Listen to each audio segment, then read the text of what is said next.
네, 계속해서 경제인사이트 이어가겠습니다. 오늘은 메리츠증권 윤여삼 자산분배 파트장 모시고 함께 얘기 나눠보겠습니다. 어서 오십시오. 네, 안녕하십니까. 자, 파트장님 어제 내신 리포트 제목이 금리가 네. 더 떨어질까 걱정입니다. 네. 이렇게 되어 있습니다. 양호한 고용에도 미국 국채 10년물 금리가 3.5%까지 떨어졌어요. 네네. 물론 이제 오늘 새벽엔 좀 반등을 했지만은 네. 이거 좀 설명을 더 부탁드립니다. 그러니까 이게 금리가 더 떨어져도 걱정이라는 건 채권 투자자의 마음으로서도 사실 10월 말일쯤 됐을 때 이제 미국의 9월 CPI가 예상보다는 위쪽으로 서프라이즈를 기록할 때만 해도 예. 뭐 미국의 기준금리가 5% 아니 그 이상도 훨씬 무리해서 갈 수도 있다. 뭐 블라드 같은 좀 매파 성향의 위원들은 7%대 금리도 얘기했으니 그렇죠. 예, 그러다 보니까 그때 당시 미국 10년 금리 고점이 한 4.3%였고요.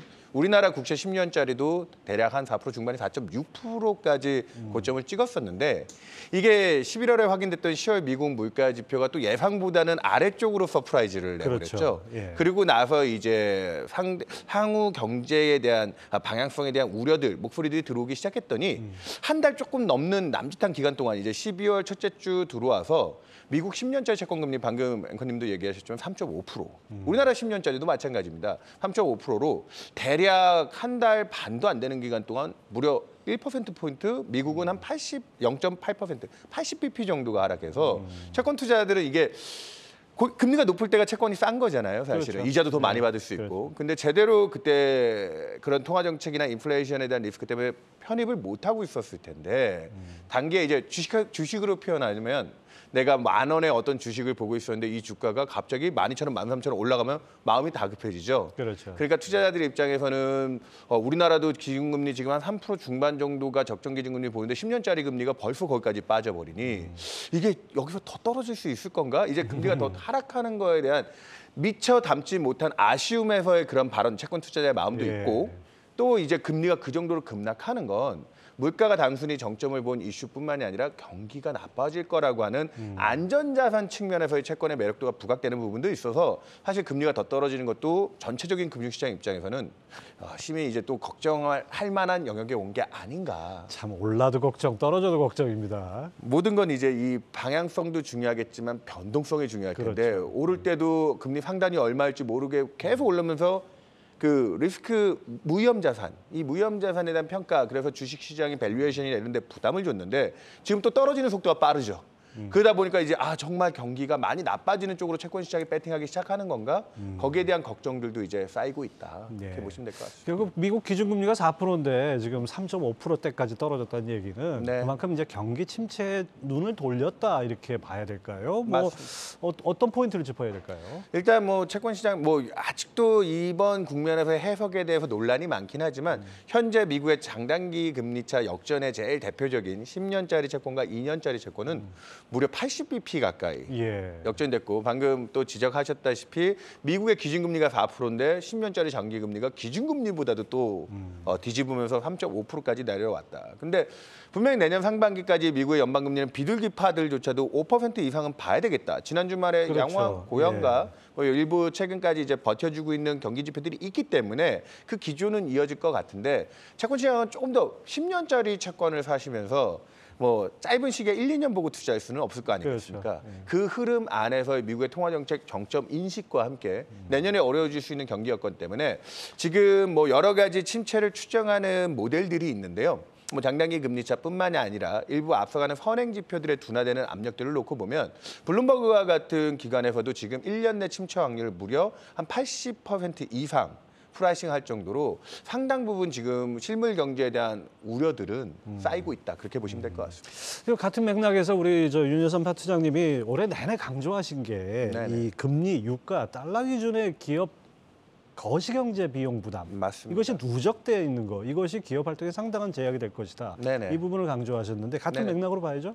예, 제가 이전부터 여기 정기적으로 출연할 때마다 계속 강조드렸던 부분인데 최근에 이제 금리도 좀 떨어지고 유가도 좀 하락하고 WTI가 70불대니까요. 달러 강세도 많이 풀려서 원달러 환율도 무려 이제 1,200원대까지 급락을 했음에도 불구하고 이런 것들이 이제 미래에 대한 기대 이제 바닥을 치고 돌아갈 수 있는 매크로 환경을 만들고 있지만 그 거시경제 비용들, 매크로 코스트라고 하는 게 기업 활동에 무려 1년을 선행합니다. 그렇죠. 그러니까 작년 하반기부터 누적돼서 올해 연으로 쌓여왔던 그 스트레스는 적어도 내년 상반기까지 기업 활동을 중심으로 해서 하방 압력을 높일 것이고, 최근에 주식시장은 중앙은행인 연준이라든지 한국은행 같은 데서 이제 무리한 통화정책 긴축을 하지 않을 거다라는 기대에 주가들도 좀 희망을 갖고 있는데, 저는 이제 조금 보수적으로 보는 이유 중에 하나가 기업 실적단에서 이 거시경제 비용이 분명히 지금은 미국의 고용지표라든지 뭐 상당 부분 소비까지도 아직은 양호하다라는 평가들이 많잖아요. 예. 근데 기업 활동은 이 거시경제 비용에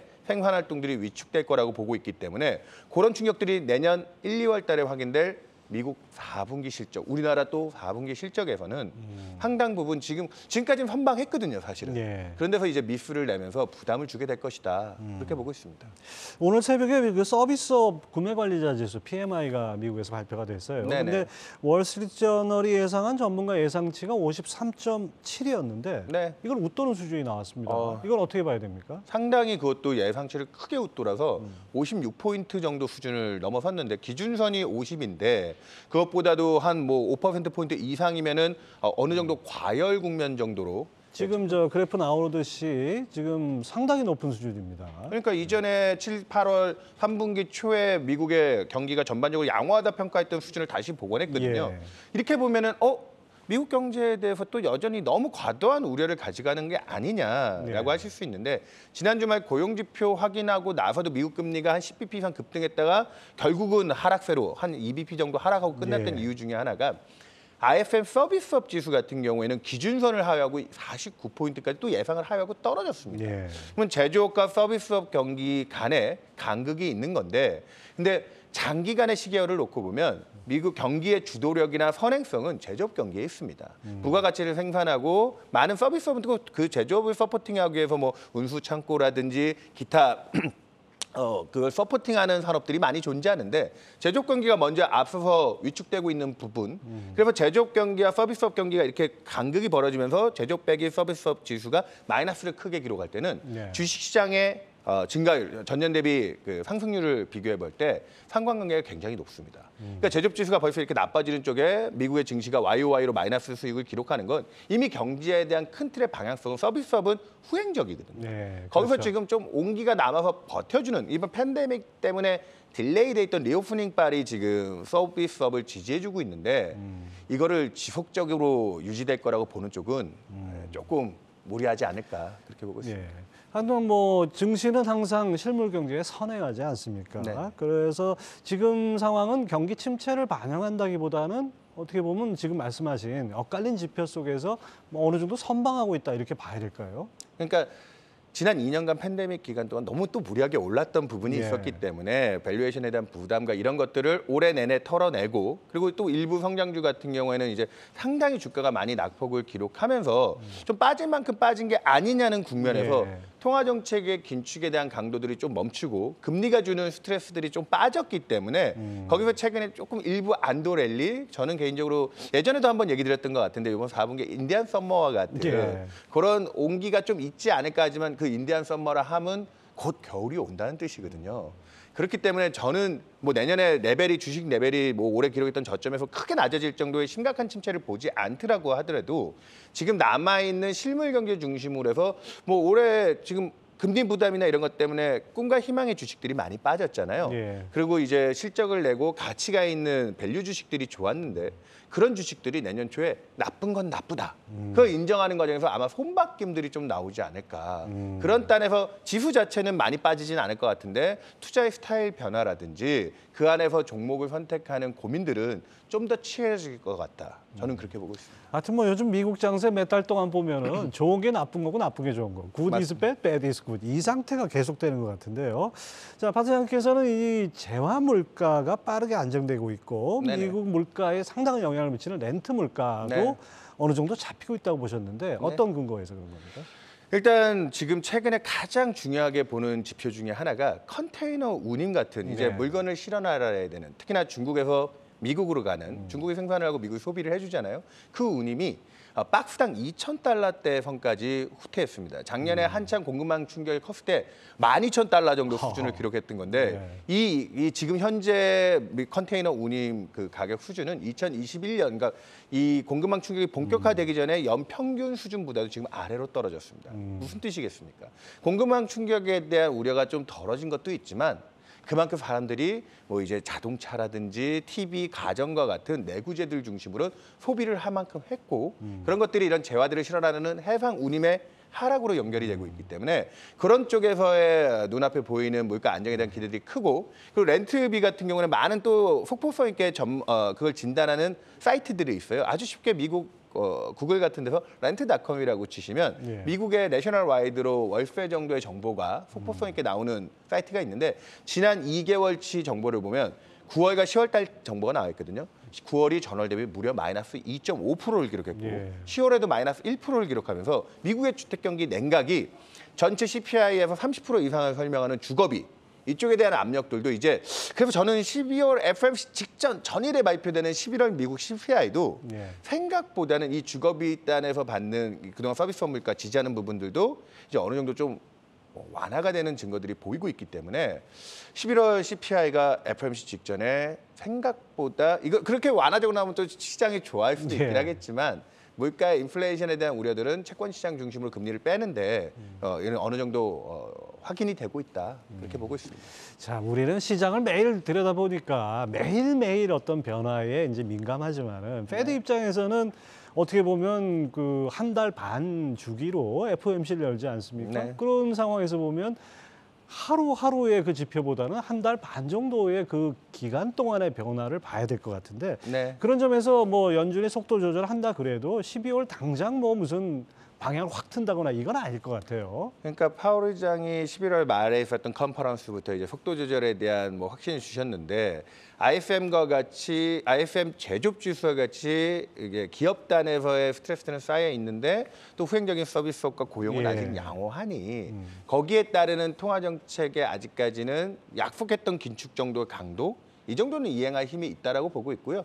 이달에 일각에서는 또 75bp 인상 가능성도 배제할 수는 없다라고 하지만 지금 채권 시장의 안도라든지 그리고 앞으로 선행성을 갖고 있는 지표들, 그리고 인플레이션에 대한 추세, 가장 후행적인 주거비 단에서의 안정 기능들 가능성들도 보이는 걸 보면 이번 달은 50bp 인상 정도로 보고 내년 초에 2월 FOMC를 또 50이냐 25냐 또 속도 조절 더 할 거냐를 봐야 되는데, 그래서 아까 11월 미국 CPI 이후 내년 1월 달에 확인될 이제 올해 연말 물가가 이제 계속 하향 안정되는 기조가 확인된다면 내년 1분기에는 이제 25bp 단의 베이비 스텝으로 미국 연방금리 5에서 5.25 사이 정도, 거기서 이제 매듭을 짓지 않을까, 그렇게 보고 있습니다. 시장은 이미 뭐 그런 예상을 어느 정도 좀 반영한 것 같기도 합니다. 근데 그 파 시장님은 그 저 보고서에서 금리 반등 이슈를 매수 기회로 삼아야 할 시점이다, 이렇게 지적을 하셨던데요. 이거 어떤 포인트입니까? 그러니까 아까 제가 금리가 더 떨어지는 거가 걱정이라는 건 채권 투자자의 마음이라고 얘기 드렸잖아요. 사실은 우리나라도 10년짜리 국채 금리가 우리나라 내년도까지 3.5% 간다는 기준금리 수준에 와서 붙어 있는 상태고, 미국은 무려 5%의 기준금리인데 지금 10년이 3.5%. 이거 4인데 내년에 5%대를 볼 거라고도 지금 다 예측을 하고 있는데 그걸까지 고려하고도 너무 과도하게 장기 금리가 떨어져 있는데 이미 추세는 금리 중심으로 해서 인플레이션과 금리 중심으로 추세는 잡혀 있는 방향이기 때문에 전체적으로 채권 시장에서는 지금 이제 아까 얘기했던 버스는 이제 출발하고 있는 상황인 것 같다. 그렇기 때문에 중간에 한번 멈췄을 때는 좀 주저하지 말고 다시 올랐다. 그러니까 그게 금리가 다시 오른다든지 채권을 싸게 살 수 있는 기회가 왔을 때는 깔고 갈 수 있는. 그래 혹자들은 지금 주식도 싼데 굳이 채권을 사야 되겠느냐 얘기를 하시는데 아주 심플하게 얘기 드리면 한국과 미국은 적절하게 보는 중립금리, 적정금리가 한 2% 중반 내외 정도를 추정하고 있기 때문에 그 수준 위에서는 채권을 사시면서 내 노후라든지 장기적인 관점의 자산 배분으로 까는 전략도 아직은 나쁘지 않다. 그래서 지금부터는 금리가 오를 일들이, 이슈들이 생겼을 때, 지난 뭐 어젯밤에 ISM 서비스업 지수가 잘 나왔을 때 오늘 아시아장에서도 미국 금리 다시 떨어지거든요. 그렇죠. 그런 식의 매수 기회로 활용하자, 이렇게 얘기 드리는 겁니다. 자, 이제 FOMC가 다가오고 있는데 뭐 지금 예상은 뭐 50bp 아닙니까? 근데 뭐 파월 의장이 뱉어놓은 말이 있으니까 75bp를 올릴 가능성은 상대적으로 희박해 보이고, 그렇다고 또 25bp가 베이비 스텝 갈 가능성은 거의 없다고 보고. 그렇게 봐야 됩니까? 예, 앞서 얘기드렸다시피 이달은 이 FOMC는 이제 뭔가 거의 최종 종착점 터미널 레이트라는 표현을 쓰잖아요. 거의 예. 끝단에 오는 데 대한 충격들을 흡수해야 되기 때문에 그 속도 조절 차원에서 50 정도로 낮췄을 때 여기서 또 주식시장이나 위험자산들이 너무 환호해서 뭐 급하게 올라간다든지 하면 정책당국에서 긴장을 할 텐데 최근에 보면 어느 정도 미국 위험자산들 선호라든지 이런 쪽도 무리하지 않는 국면이기 예. 때문에 저희는 그런 파인 튜닝이라고 하죠. 속도 조절 차원에서의 대응, 이달은 50bp가 맞다. 그렇게 보고 있습니다.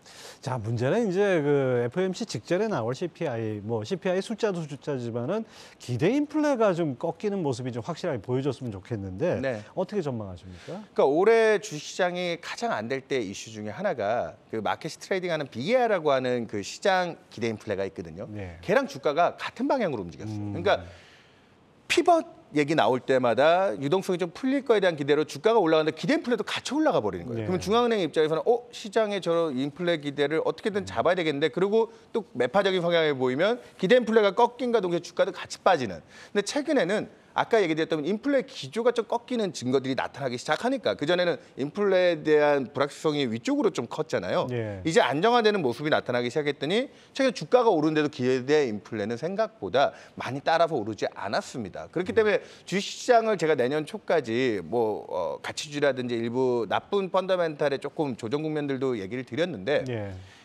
이 기대 인플레에 대한 민감도만 낮춘 것만 해도 최근에 이제 상대적으로 좀 그래도 안정적인 분위기를 좀 연출하고 있는 게 통화 정책에 대한 우려들은 이제 큰 틀에서 벗어나고 있는 환경이다. 그래서 전 내년에 지수가 그렇게 많이 빠질 거라고 지금 얘기 드리는 건 아니고요. 네. 그 안에서 나쁜 경제 여건에 좀 더 민감한 업종이나 산업들이 한번 주춤하고 지금 미리 조정받았던 산업들이 최근에 다시 관심을 갖고 가는 게 뭐 제가 종목을 얘기하긴 그렇지만 뭐 최근에 우리나라도 플랫폼과 같은 주식들이 그동안 너무 많이 빠졌는데 예. 그런 것들을 다시 관심을 갖는 이유들도 그런 데 있지 않을까 이렇게 보고 있습니다. 자, 끝으로 우리나라 얘기 좀 잠깐 해보죠. 네. 자, 최근 뭐 금융당국이 정책 대응으로 적극적으로 나서면서 자산 시장의 어떤 불안, 특히 CP 금리 많이 올랐던 게 좀 내려가고 있어요. 네네. 이 자금 경색이 좀 진정되는 국면이다 이렇게 해석해도 될까요? 네, 무려 이제 그 10월 달에 두 가지 뭐 큰 해프닝들이 있었죠. 네. 뭐 레고랜드 사건이라고 하는 뭐 조달 이슈가 하나 있었고 또 부동산 PF 관련돼서 건설사들 뭐 이런 노이즈가 있었는데 정책이 굉장히 뭐 적시성 있게 뭐 50조 플러스 알파뿐만이 아니라 자금 시장 여력이 있는 은행 같은 기관들까지 동원해가면서 네. 그리고 한국은행도 이제 11월 달부터 통화 정책에 대한 기대들도 좀 통제를 하고 자금 융통을 하면서 그 정책들이 버무려지고 민간 또 금융시장이 또 자생력들도 좀 회복하면서 그 와중에 또 원달러 환율 같은 경우에도 안정화되면서 해외 펀딩이라든지 이런 쪽도 좀 유려해지면서 최근에 CP 시장에 대한 우려가 완전히 거쳐진 건 아닙니다. 특히나 부동산 쪽 관련해서 건설사라든지 이런 쪽이 내년 상반기까지 이 분양 시장 예. 이쪽에 미분양이 얼마나 진행되는지 그런 리스크들은 좀 확인이 남아 있지만 그래도 정책의 온기들이 들어오면서 계속 우상향하면서 올라가던 CP 금리가 그나마 기울기는 이제 완만하게 하면서 그리고 또 국채 금리가 아까 한 달 단간에 엄청 빠졌다고 예, 했잖아요. 예. 그러니까 가장 안전하다고 하는 국고채 금리가 그렇게 단기간 급락하면서 거기에 따르는 또 뭐 우량한 뭐 공사채라든지 은행채와 같은 금리들도 같이 연동해서 안정되면서 CP 금리가 가장 리스크가 있다라고 최근에 좀 거론이 됐지만 그조차도 이제 최근에는 상승세는 좀 진정되고 있다. 그래서 자금 시달 조달 여건에 대한 우려들은 조금 일부 진정되고 있는 국면이다. 이렇게 보시면 될 것 예. 같습니다. 자, 원달러 환율은 이제 안정세로 접어들었다 이렇게 봐도 될까요? 여전히 변동성은 있죠. 근데 이제 미국 쪽 통화정 그러니까 예전부터 뭐 한미 금리 역전 때문에 걱정하시는 분들이 많았는데 지금도 단기 금리 차라든지 이런 쪽에서 놓고 보면 미국이 우리보다 훨씬 금리가 높고요. 그렇죠. 그럼에도 불구하고 11월 한 달 동안 환율이 이렇게 100원 이상 급락을 했다는 건 그 대외 금리 차가 한국은행 총재도 몇 번 강조했지만 그 폭 자체가 꼭 문제는 아니에요. 미국 달러 자체가 강세를 이끌어왔던 연준의 통화 정책 예. 압박이라든지 그 미국 경제도 그렇게 아주 심각하게 나쁜 건 아니지만 미국 경제 점점 나빠질 거라는 기대들이 달러화에 대한 부담들을 좀 덜어주고 있기 네. 때문에 우리나라가 아직은 무역 적자 같은 부담이 있지만 저희는 한 1,200원 중반대 정도에서 적정 환율을 보고 있어서 내년까지 그 기조는 충분히 회복하는 경로에 들어와 있지 않는가. 단기에 급락은 했지만 그동안 위쪽으로 반영했던 게 좀 오버 페이스였다. 예. 그런 측면에서 정상화라고 보시는 게 맞다. 이렇게 보고 있습니다. 네, 사실 우리 금융시장이나 환율은 좀 약간 딸리마음 같은 느낌이 듭니다. 네. 자, 메리츠증권 윤여삼 자산 매분 파트장 함께했습니다. 감사합니다. 네, 감사합니다.